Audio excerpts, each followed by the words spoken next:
Hello बच्चों, तो आज हम लोग पढ़ने वाले हैं regulation of respiration. Respiration is a reflex process. एक ऐसी प्रोसेस है, रिफ्लेक्स प्रोसेस है, ठीक है, but it can be control voluntary for a short period of time. पहली बात तो ये रिफ्लेक्स प्रोसेस मतलब हम इसे कंट्रोल नहीं कर सकते, लेकिन इसे कुछ समय तक कंट्रोल कर सकते हैं, लगभग 40 सेकंड तक। मतलब नॉर्मल, अगर कोई नॉर्मल आदमी है वो 40 सेकंड तक अपनी सांस को रोक सकता है।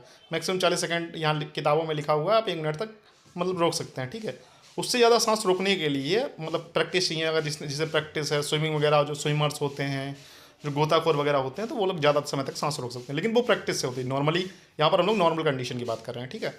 Normally uh quiet regular breathing occurs because of two regulatory mechanism. देखो, आदमी की जो सामान्य श्वास गति है, श्वास क्रिया है, वो दो चीज़ों की वजह से चलती है। नर्वस और न्यूरल मैकेनिज्म और केमिकल मैकेनिज्म। बेसिकली जो चलती है अधिकतर, नॉर्मली जो हम लोग डिटेल में पढ़ेंगे, वो नर्वस या न्यूरल मैकेनिज्म के ऊपर हम लोग डिटेल पढ़ेंगे, ठीक है। नर्वस मैकेनिज्म की बात करें तो nervous mechanism that regulate the respiration includes. देखो, नर्वस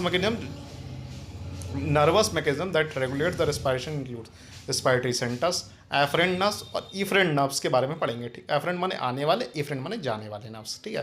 रेस्पिरेटरी सेंटर वो सेंटर्स होता है जो बेसिकली मतलब इस चीज़ों को रेगुलेट करेगा। और ये वहाँ से जैसे नहीं होता, हमारे यहाँ एक मतलब मेन जगह होती है, ठीक है। ट्रांसफार्मर होता है, ट्रांसफार्मर से एक, देखो जैसे मतलब ट्रांसफार्मर से जैसे टीवी का है, टीवी में एक ऊपर एंटीना लगा होता है, यहाँ से सिग्नल जाता है, वहाँ से सिग्नल आता है, ठीक है। जैसे कोई भी कम्युनिकेशन डिवाइस है, जैसे यहाँ जैसे फ़ोन से हमने क्या किया, जैसे फ़ोन से बात करते हैं, फ़ोन से क्या होता है, सिग्नल पहले टावर में जाता है, टावर से फिर सैटेलाइट में जाता है, सैटेलाइट से फिर वहाँ के टावर में जाता है, वहाँ के टावर से फिर मोबाइल में जाता है। वो जो बोलेगा फिर वहाँ के टावर से फिर वहाँ जाएगा, वहाँ से फिर यहाँ तक आएगा। यही होता है काम एफरेंट और इफरेंट नर्व का। एफरेंट नर्व क्या करती है, कोई भी चीज़ यहाँ पर, जैसे कोई भी चीज़ यहाँ हमें सांस गति बढ़ानी है तो क्या करें, एक सिग्नल भेजेगी सीधा ब्रेन के पास, ठीक है, रिस्पायरेटरी सेंटर के पास। रिस्पायरेटरी सेंटर उस हिसाब से देखेगा, उसी हिसाब से वो इफरेंट नर्व के द्वारा भेज देगा वापस कि हाँ भैया सांस गति बढ़ानी है, लंग्स को भेजेगा नॉर्मली। तो वेसोमोटर सेंटर्स को भेजेगा कि हाँ सांस गति बढ़ानी है, कम करनी है, उस हिसाब से एडजस्ट कर लेगा, ठीक है।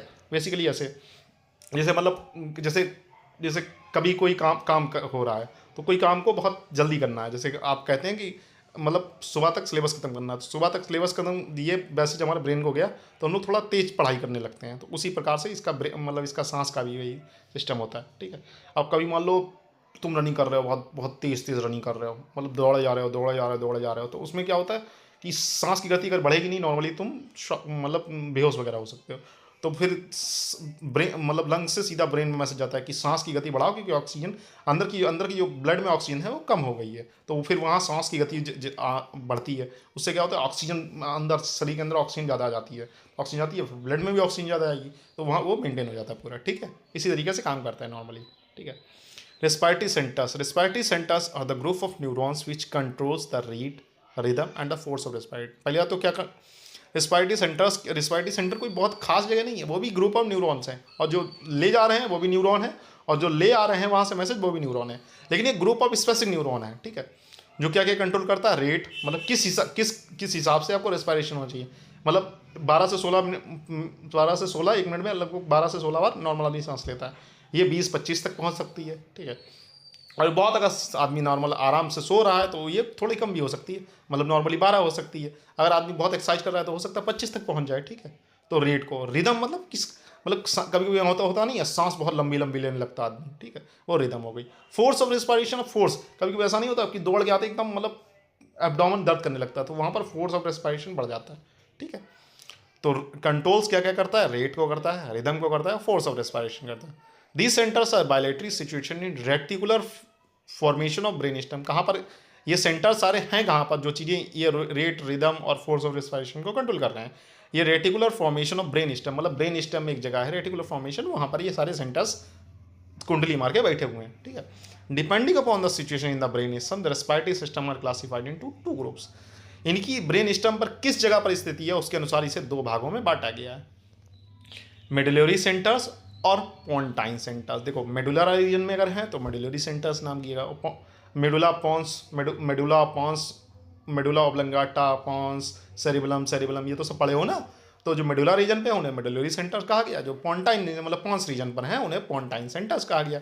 तो मेडुलरी रीजन्स के 2 हैं और पोन्टाइन सेंटर यानी पॉन्स रीजन के 2 सेंटर्स हैं, जो कि रेस्पिरेशन को कंट्रोल करते हैं कहीं ना कहीं, ठीक है। पहला हम लोग मेडुलरी सेंटर्स की बात करें तो dorsal respiratory group of neurons हो गया, ventral respiratory group of neuron हो गया। पोंटाइन सेंटर्स जो होते हैं वो नॉर्मली ज़्यादा रोल नहीं प्ले करते, लेकिन बेसिकली मेडुली वाले करते हैं, ठीक है। पोंटाइन सेंटर कुछ ना कुछ मदद करते हैं इसमें, एपिन्यूस्टिक सेंटर और न्यूमोटॉक्सिक सेंटर, ठीक है।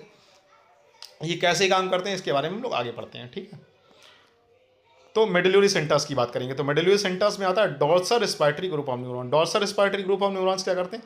Dorsal respiratory group of neurons are diffusely situated in the nucleus of tractus solitarius which present in the upper track of medulla oblongata, ठीक है।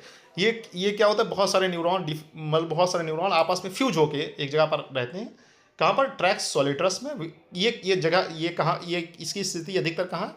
मेडुला ऑब्लंगाटा के अपर पार्ट में ये पाया जाता है, ठीक है। These neurons are collectively called inspiratory centers। inspiratory centers मतलब क्या होता है? ये सांस लेने में मदद करते हैं, मतलब कितनी लंबी सांस लेनी है, ठीक है, बेसिकली सांस लेने में मदद करते हैं, ठीक है। इंस्पायरेटरी सेंटर्स कहा गया है इन्हें। इंस्पायरेटरी सेंटर्स क्यों कहा गया? क्योंकि ये बेसिकली इनका काम सिर्फ ये है कि सांस कितनी कम लेनी है, ज़्यादा लेनी है, लंबी लेनी है, बेसिकली सांस लेने, इंस्पायरेशन में मदद कर, इंस्पायरेटरी सेंटर्स इन्हें कहा गया, ठीक है। Dorsal group of neurons responsible for basic rhythm और रेस्पिरेशन। देखो डॉर्सल ग्रुप मतलब जो होता है वो बेसिकली मतलब बेसिक रिदम, मतलब नॉर्मल अगर शरीर की कहानी चल रही तो ये वाले काम करेंगे, ठीक है। नॉर्मल कहानी चल रही है तो ये वाले काम करेंगे, ठीक है। फिर वेंट्रल वाले की बात करें तो ventral respiratory group of neurons are present in the nucleus ambiguus and the nucleus retro ambiguus, ठीक है। ये कंडीशन ये एग्जैक्टली याद नहीं करना है। Ventral respiratory group of neurons होते हैं जो कि मेडुला ऑब्लंगाटा में ही प्रेजेंट होते हैं, इतना। Ventral group of neurons are collectively called expiratory centres. ये पॉइंट आपको याद करना है। उसे इंस्पायरेटरी कहते हैं डॉर्सल वाले को, वेंट्रल वाले को क्या कहते हैं? एक्सपायरेटरी कहते हैं। सांस कितनी निकालनी है, किस हद तक निकालनी। कभी कोई मरीज तुम देखोगे कि बहुत ज़्यादा सांस निकाल रहा है लेकिन उतनी सांस ले नहीं रहा है, तो यहाँ पर कहीं ना गड़बड़ हो गया होगा। इसका काम है सांस निकालने की गति को मैनेज करना, और डॉर्सल वाले का काम है सांस लेने की गति को नियंत्रण करना। कितना सांस लेना है, कितनी तेज सांस लेनी है, कितनी वॉल्यूम में सांस लेनी है, रेट, रिदम, सारी चीज़ें मेंटेन करेगा वो बेसिकली, ठीक है। वो सांस लेने में मेंटेन करेगा, ये सांस निकालने में मेंटेन करेगा, इसीलिए इसे एक्सपायरेटरी सेंटर्स भी कहा गया। Normally ventral group of neurons are inactive during quiet breathing and becomes active during force breathing. देखो नॉर्मली जो होते हैं एक्सपायरेटरी सेंटर्स, ये मतलब नॉर्मल ब्रीदिंग, मतलब नॉर्मल में क्या है, सांस लेना ही है, निकल तो अपने आप जाती है, ठीक है। ये अधिकतर मतलब इनएक्टिव रहते हैं, जैसे आदमी नॉर्मल काम कर रहा है तो सांस लेता है अपने आप निकल जाती है, ठीक है। वो लंग्स वगैरह मेंटेन करती है। इनकी जरूरत पड़ती है जब हम लोग एक्टिव ड्यूरिंग फोर्स ब्रीदिंग, आप बहुत मतलब जिम कर रहे हो, एक्सरसाइज कर रहे हो, उस समय इनकी ज़्यादा जरूरत पड़ जाती है, ठीक है। तो during force breathing these neurons stimulate both inspiratory muscles and expiratory muscles. जब फोर्स ब्रीदिंग होती है, मतलब जब सांस लेने में कठिनाई होती है, तो इंस्पायरेटरी मसल्स को भी ये स्टिमुलेट करते हैं और एक्सपायरेटरी मतलब सांस लेने वाली मसल को भी ये साथ में सहयोग करते हैं। इनका नाम तो एक्सपायरेटरी सेंटर है, लेकिन जब फोर्स, बेसिकली एक चीज़ याद रखोगे इसमें, एक पॉइंट जो बहुत इंपॉर्टेंट है कि दे आर एक्सपायरेटरी सेंटर्स, और दूसरी बात ये नॉर्मल कंडीशन में नहीं इस्तेमाल होते हैं, ठीक है। डॉर्सल वाले होते हैं जो नॉर्मल कंडीशन में इस्तेमाल होते हैं, वेंट्रल वाले नॉर्मल कंडीशन में नहीं इस्तेमाल होते, ठीक है। अब बात करेंगे हम लोग पोंटाइन सेंटर की, ठीक है। During force breathing these neuron stimulate both inspiratory muscles and expiratory muscles. जब भी फोर्स ब्रीदिंग होगी तो इंस्पायरेटरी मसल्स और एक्सपायरेटरी मसल्स ये दोनों को रेगुलेट करेंगे, एक को नहीं दोनों को करेंगे, ठीक है। ये बेटा याद रखना। तो पोंटाइन सेंटर्स की बात करें, पोंटाइन सेंटर में दो चीज़ें बताई दी आपको, एपिन्यूस्टिक सेंटर और pneumotaxic centre.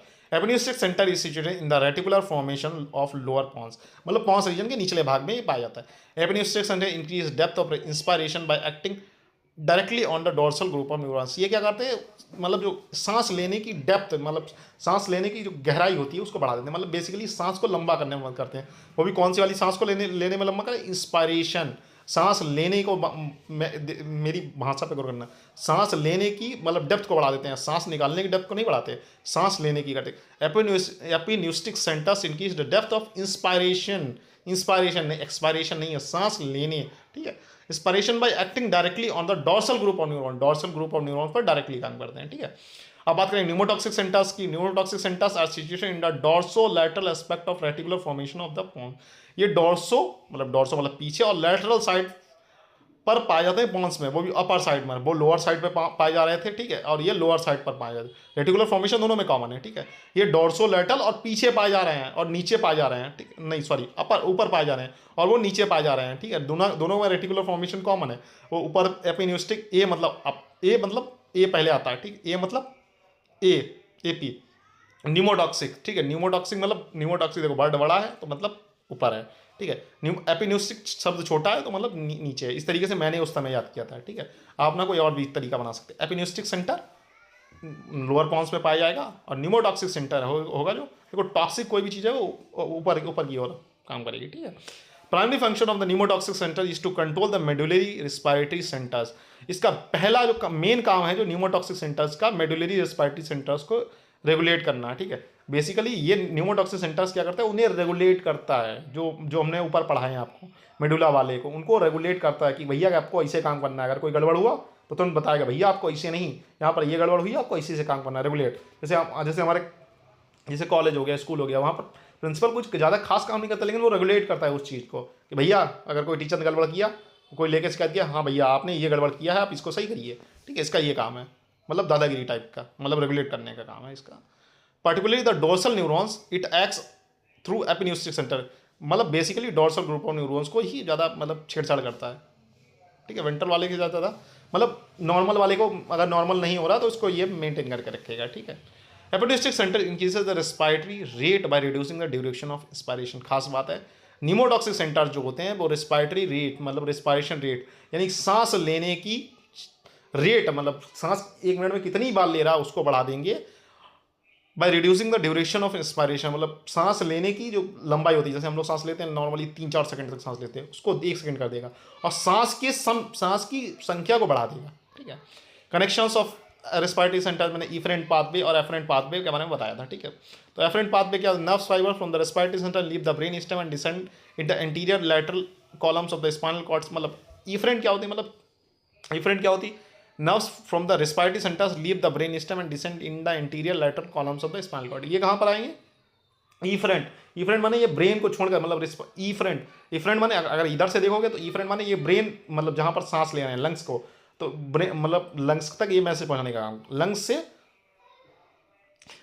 These nerves terminate on the motor neurons in the anterior horns of the cervical and thoracic segments of the spinal cord, ठीक है। from motor neurons of the spinal cord, two sets of nerve fiber है, phrenic nerves C3 से C5 which supply diaphragm, intercostal nerve fiber T1 to T11 supply external intercostal muscles, vagus nerve also contains some efferent fibers from respiratory centers। Basically ये दिमाग से आ रही हैं और जहाँ जहाँ मतलब सांस लेने वाली देखो, एक तो एक्सपायरेटरी मसल्स हो गई, इंस्पायरेटरी मसल्स हो गई, डायफ्राम भी एक चीप मसल है, और बाकी भी मसल्स जो वगैरह हैं वेगस नर्व वगैरह है, उनको ये स्टिमुलेट करती है कि हाँ भैया कि सब कुछ ठीक मेंटेन करके रखना है। अगर कहीं सांस ज़्यादा हो गई, सांस कम हो गई, जैसी यूज होगी उस हिसाब से ये मेंटेन करेगा, ठीक है। इफरेंट माने आने वाला, ठीक है। एफरेंट माने जाने वाला। अगर दिमाग के रिस्पेक्ट में देखें, अगर हम लोग न्यूमोटिक सेंटर की रिस्पेक्ट में देखें तो इफरेंट माने दूर जाने वाला, एफरेंट माने आने वाला, ठीक है। जो इफरेंट एफरेंट मैंने आपको बताया मैंने कहाँ से रिस्पायरेटरी मतलब रिस्पायरेटरी जगह से बताया, सेंटर से नहीं बताया, ठीक है। अगर हम लोग रिस्पायरेटरी सेंटर्स से देखें तो इफरेंट माने आने वाला, वहाँ से निकल के आएंगे सारे, ठीक है, कमांड देंगे। एफरेंट वाले क्या होंगे, एफरेंट वाले respiratory centres receive afferent impulses from peripheral chemoreceptors baroreceptors by branches of glossopharyngeal and vagus nerve. ये क्या करते हैं, मतलब यहाँ पर कुछ लंग्स वगैरह में कोई गड़बड़ हुआ या कहीं और गड़बड़ हुआ, जहाँ जो रेस्पिरेशन में मसल्स हेल्प कर रही है, वहाँ से लेंगे केमिकल्स के फॉर्म में न्यूरॉन्स मतलब सिग्नल लेंगे और पहुँचाएंगे दिमाग के पॉन्स रीजन पर और मेडुला ऑब्लंगाटा रीजन पर, फिर वहाँ से वो जैसा मेंटेन करना होगा वैसा मेंटेन करेगा, ठीक है। Stress receptors of the lungs via vagus nerves, अब लंग्स को कितना स्ट्रेच होगा वहाँ से रिसेप्टर भी जाते हैं। By receiving the afferent impulse from these receptor respiratory centres modulate the movement of thoracic cage lungs through the afferent. अब किस तरीके से हमारी थोरेसिक केज का मूवमेंट होना चाहिए, किस तरीके से हमारी लंग्स का मूवमेंट होना चाहिए, किस तरीके से बाहर जो मसल्स लगे उनका कैसा मूवमेंट होना चाहिए, ये बेसिकली रेगुलेट करता है, ठीक है। ये देखिए पूरा यहाँ पर न्यूमोटॉक्सिक सेंटर, एपिन्यूस्टिक सेंटर्स, ठीक है, dorsal group of neuron, ventral group of neurons, और ये कीमोरिसेप्टर्स हो गए, ये यहाँ पर भेजा इन्होंने, ठीक है, ठीक है। इस तरीके से ये पूरा काम करता है, ठीक है।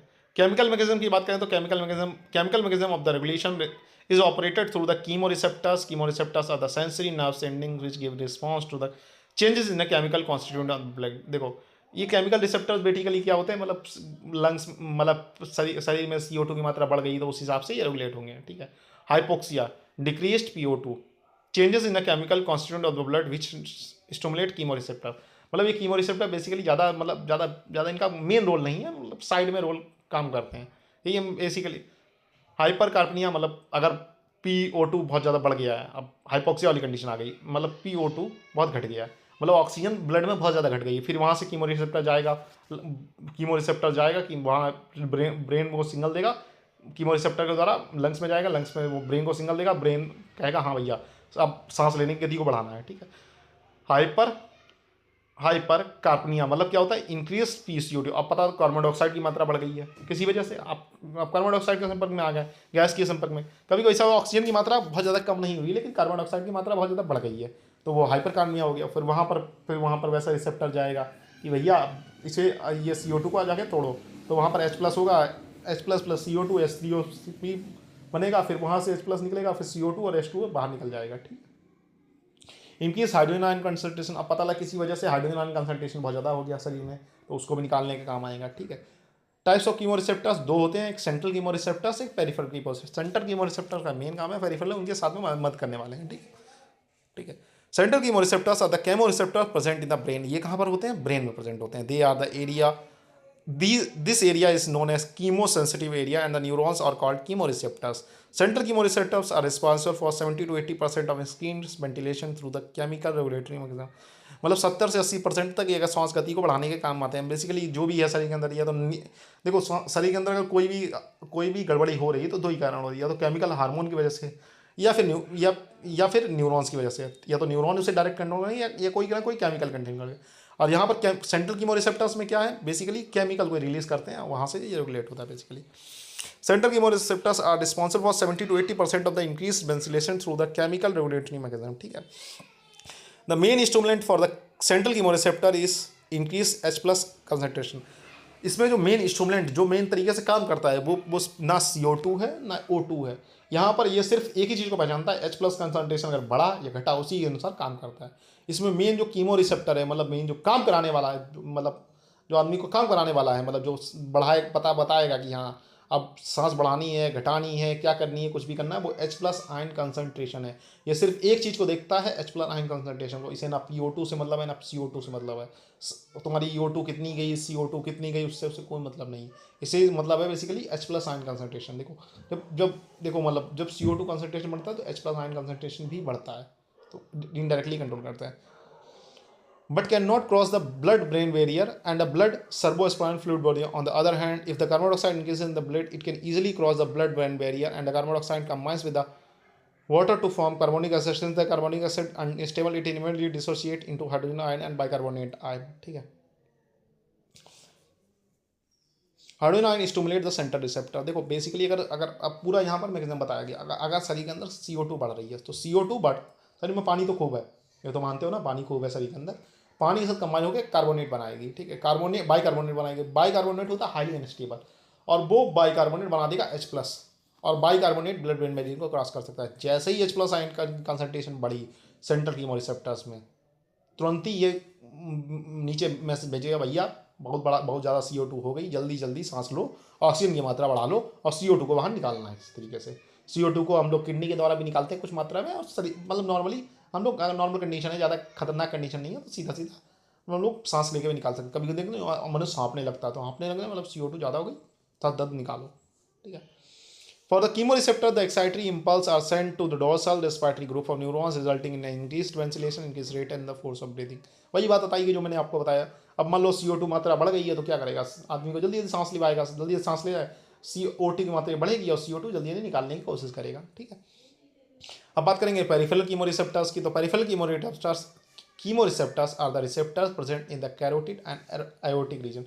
तो ये पेरिफेरल कहाँ पर होते हैं, ये सेंट्रल मतलब शरीर मतलब ब्रेन में नहीं पाए जाते हैं, ये होते हैं कहाँ पर, आयोटा पर होते हैं और कैरोटिड पर होते हैं। कैरोटिड आर्टरीज पर होंगे, यहीं की पूरी मतलब दिल में हो, दिल के जगह पर होंगे, दिल में जो आर्टरी सप्लाई करती है कैरोटिड आर्टरी, और आयोटिक आर्टरी में होंगे, ठीक है, ये होंगे वहाँ। Hypoxia is the most potent instrument for peripheral chemoreceptor. वहाँ पर क्या था, ये याद रखना पड़ेगा, MCQ में पूछा जा सकता है, क्योंकि आपके में MCQ हो गया है। तो वहाँ पर H+ था मेन स्टिमुलेंट, और यहाँ पर हाइपोक्सिया यानी ऑक्सीजन की कमी, यहाँ पर इस हाइपोक्सिया की कंडीशन अगर आ गई तो यहाँ पर ये स्टिमुलेट हो जाएगा। Impulse passes through the aortic and the हीज nerve and excite the dorsal group of neurons. ये डोर्सल ग्रुप ऑफ न्यूरॉन्स को करेगा कि भैया सांस मतलब हाइपोक्सिया कंडीशन आ गई है, सांस ले जल्दी जल्दी से, सांस जल्दी जल्दी ले, ऑक्सीजन जल्दी जल्दी लो, सप्लाई करो, ठीक है। अगर हाइपोक्सिया कंडीशन आई तो ये स्टिमुलेट हो जाएगा, अगर H+ आयन कंसंट्रेशन बढ़ा तो वो वाला स्टिमुलेट हो जाएगा, सेंट्रल वाला, ठीक है, कोई दिक्कत। तो dorsal group of neurons in turn send excitatory impulse to the respiratory centre resulting in increase ventilation. ये भी कुछ नहीं करते हैं, ये भी कुछ क्या करते हैं, ये भी सांस की गति को बढ़ाएंगे ही बेसिकली। भाई अगर अगर शरीर के अंदर ऑक्सीजन की कमी हो रही तो सांस की गति को बढ़ाना ही पड़ेगा, और कोई दूसरा चारा तो है नहीं भैया। या तो फिर उठा के सीधा वेंटिलेशन पे डाल दो, ठीक है। अब नॉर्मल आदमी है, वेंटिलेशन पे क्या डालेगा, सांस की गति को बढ़ा के मैनेज करनी है। देखो पहला अगर कोई भी शरीर के अंदर तकलीफ हो रही है तो शरीर अपने लेवल पर मैनेज करने की कोशिश करता है। ये नहीं है कि सीधा भैया नहीं मैं हमसे ना हो रहा, या फिर मरीज की उस हिसाब की हालत हो, तो पहले शरीर अपने लेवल पर मैनेज करेगा तो क्या करेगा, एक्साइटरी इंपल्स भेजेगा रेस्पिरेटरी मसल्स को, जो भी मसल्स हैं, inspiratory muscles, expiratory muscles, external intercostal muscles, diaphragm, इन सबको मैसेज भेजेगा कि भैया जल्दी जल्दी सांस लो, ऑक्सीजन अंदर कम पड़ रही है, ठीक है।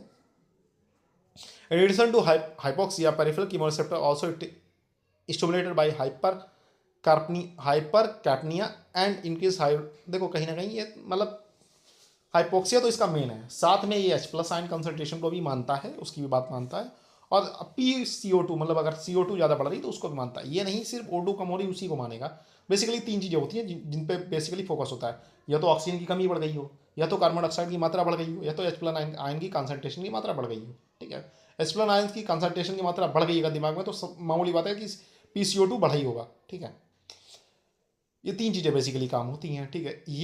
ये हाइपोक्सिया पर ज़्यादा फोकस करता है, मतलब मेनली जो ये स्टिमुलेट होगा तो हाइपोक्सिया पे ज़्यादा अच्छा काम करता है। कोई भी चीज़ होती है, जैसे जैसे जैसे आपकी कोई गाड़ी है तो वो ऐसा नहीं कि कैरोसिन से मतलब बाकी तेलों से नहीं चलेगी। अब आप जो बेस्ट क्वालिटी का फ्यूल होता है, जैसे कोई भी, जैसे गाड़ी का इंजन नॉर्मल कोई भी अगर ऑयल आप डलवा दोगे चलेगी, लेकिन सबसे बेहतरीन किस पे चलेगी, बेहतरीन चलेगी जैसे कैस्ट्रोल वगैरह हो गया, या कोई बढ़िया क्वालिटी के जो ऑयल हो गए उन पे वो मोबिल डालोगे तो इंजन एकदम मस्त चलता है, ठीक है, बढ़िया माइलेज देता है। उसी प्रकार से हाइपोक्सिया जब इसमें होगी, हाइपोक्सिया वाली कंडीशन होगी तो ये बढ़िया काम करेगा, ये वाला जो रिसेप्टर होगा पेरिफेरल केमोरेसेप्टर बढ़िया काम करेगा। वो हाइपर ऐसा नहीं वो हाइपोक्सिया में काम नहीं करेगा लेकिन उतना बढ़िया नहीं काम करेगा जितना वो H+ आयन कंसंट्रेशन पर काम करेगा, ठीक है। ये पूरा यहाँ पर चार्ट बताइए। अब अगर आपकी डिक्रीज वेंटिलेशन हो गया तो क्या होगा, decrease partial pressure of O2 in blood. अब शरीर में क्या हुआ, PO2 की मात्रा मतलब ऑक्सीजन की मात्रा जो हो गई शरीर में कम हो गई। स्टिमुलेशन ऑफ पेरिफेरल कीमोरेसेप्टर्स हो गए, ठीक है। पेरिफेरल कीमोरेसेप्टर्स ने क्या, afferent impulse via Hering nerve and aortic nerve के द्वारा भेज दिया। Stimulation of dorsal group of neuron, इन्होंने डोर्सल ग्रुप ऑफ न्यूरॉन को भेज दिया। डोर्सल ग्रुप ऑफ न्यूरॉन्स ने क्या किया, इफरेंट टू रेस्पिरेटरी मसल्स, और जिससे क्या हो गया, सांस की गति बढ़ गई। जैसे मतलब किसी वजह से आपकी मतलब डिक्रीज वेंटिलेशन, किसी तरीके से वेंटिलेशन कम हुआ, सांस की गति कम हो गई किसी तरीके से, आप कहीं ऐसी जगह पर गए हो, मान लो पानी में गए, पानी में थोड़ी ना सांस ले सकते हो, पानी में गए वहाँ पर वेंटिलेशन कम हो गया तो वहाँ पर PO2 गिर गया, आपका PO2 गिरा, PO2 मतलब पार्शियल प्रेशर ऑफ ऑक्सीजन गिर गया, पार्शियल प्रेशर ऑफ ऑक्सीजन गया तो पेरिफेरल कीमोरेसेप्टर्स को उन्होंने तुरंत ही संदेश भेज दिया कि भैया गड़बड़ है कुछ। वो मैसेज लेके गया सेंट्रल कीमोरेसेप्टर्स के पास, भैया हो गई है इमरजेंसी कंडीशन। तो इन्होंने क्या किया, जैसे इन्होंने डोर्सल ग्रुप ऑफ न्यूरॉन्स के पास सिग्नल भेज दिया तो उन्होंने इफरेंट इम्पल्स भेज दिए इसको रेस्पिरेटरी मसल्स को, भैया अब आराम से वेंटिलेशन को बढ़िया कर दो, ठीक है। यहीं पर अगर H+ आयन कंसंट्रेशन गया, माइल्ड इफेक्ट हो गया, ठीक है, तो स्टिमुलेशन ऑफ ये इस तरीके से, ठीक है। अगर CO2 का पार्शियल प्रेशर बढ़ गया है तो माइल्ड इफेक्ट में है तो ये काम करेंगे। अगर ज़्यादा बेकार कंडीशन है तो diffusion of CO2 in CSF, जिससे H+ आयन कंसंट्रेशन बढ़ेगा। H+ आयन कंसंट्रेशन क्या करेगा, स्टिमुलेशन ऑफ सेंट्रल कीमोरेसेप्टर्स, और central chemoreceptor dorsal group of neuron, मतलब बेसिकली मेन जो न्यूरॉन्स के सेंटर्स हैं, जो बेसिकली मेन जो काम करेगा वो न्यूरल ही काम करेगा। ये कहीं ना कहीं उसे मदद करते हैं, मैंने पहले बताया था मेन जो न्यूरल ही काम करेगा। ये देखो H+ हुआ, H+ ने सेंट्रल कीमोरेसेप्टर्स को काम दिया। अब जो सेंट्रल कीमोरेसेप्टर्स हैं वो डोर्सल ग्रुप ऑफ न्यूरॉन्स को, मतलब मैंने बताया न्यूरॉन्स में dorsal group of neurons, ventral group of neuron, उनके फिर दो सेंटर्स। तो डोर्सल ग्रुप ऑफ न्यूरॉन्स को इनने स्टिमुलेट किया, डोर्सल ग्रुप ऑफ न्यूरॉन ने रेस्पिरेटरी मसल्स को कहा भैया बहुत बुरी कंडीशन आ गई है, चलो भैया सांस की गति बढ़ाओ, सांस की गति बढ़ी, अगर जितना भी वेंटिलेशन कम हुआ यानी PO2 कम हुआ होगा, H+ आयन कंसंट्रेशन बढ़ा हुआ उससे मैनेज कर लेगा, ठीक है बच्चों। तो आज के लिए इतना ही रखते हैं, मिलते हैं नेक्स्ट लेक्चर में। अगर इसमें कुछ ना समझ में आए तो दोबारा पूछ सकते हैं, ठीक है। ठीक है, इसमें कुछ ऐसा खास समझने वाला नहीं थी। बेसिकली इसमें यही समझने वाला था कि सांस की गति शरीर के अंदर अगर कभी भी ऑक्सीजन की कमी होगी तो कहीं ना कहीं शरीर उसे मैनेज करने की कोशिश करेगा।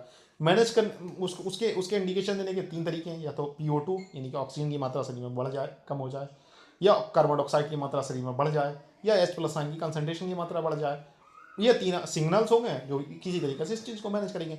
मैनेज करने का तरीका क्या है भैया, अगर ऑक्सीजन की कमी हुई है तो ऑक्सीजन को बढ़ाना है शरीर में। ऑक्सीजन को बढ़ाना तो तेज तेज सांस लेनी पड़ेगी, तेज तेज सांस लेवानी है, बस यही बेसिकली बात है।